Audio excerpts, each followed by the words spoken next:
Mohammed, yours will be the last question. Thank you, sir.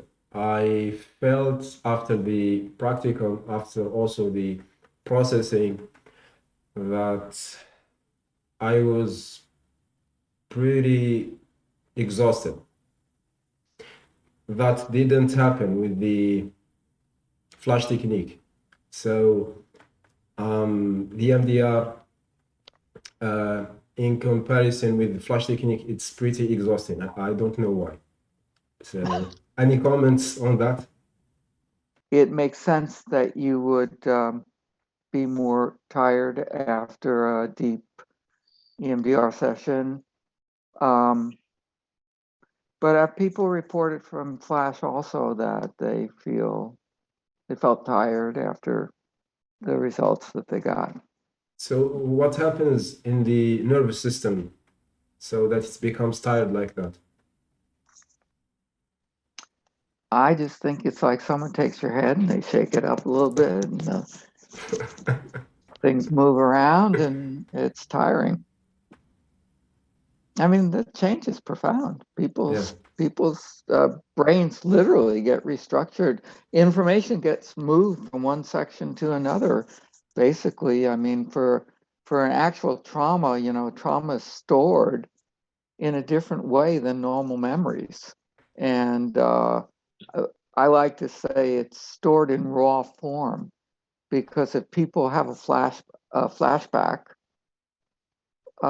they actually it's like replaying the memory moment by moment. People in a flashback, someone with PTSD, often it's like they're there again. They just re-experience it. And you can't do that with a normal memory. If you think about your breakfast plate and you try to replay the experience of eating your breakfast, you just can't do it. You can remember things, you can remember what your breakfast looked like, but you just can't have that moment by moment replay of having your breakfast. So uh, these trauma memories are stored in some uh, raw way so that it can actually replay moment by moment. Um, and so when you effectively process a trauma memory, it gets moved from this raw form, this location in the brain where it's in a raw form. It gets processed through the hippocampus. It gets a narrative added to it, and then it ends up being kind of put into, I like to call it a JPEG. When it's like the protocol for taking a photo that has a million pixels and just condensing it down to it's a tenth the size. And a normal person, they look at the picture, it still looks the same, but it doesn't have all the information it had before. And that's what happens with our experiences.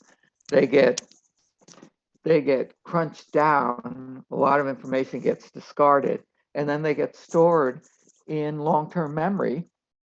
And that's, I mean, it's a different part of the brain where the information ends up once you're done processing. So there is a lot of kind of shaking up of the neurons.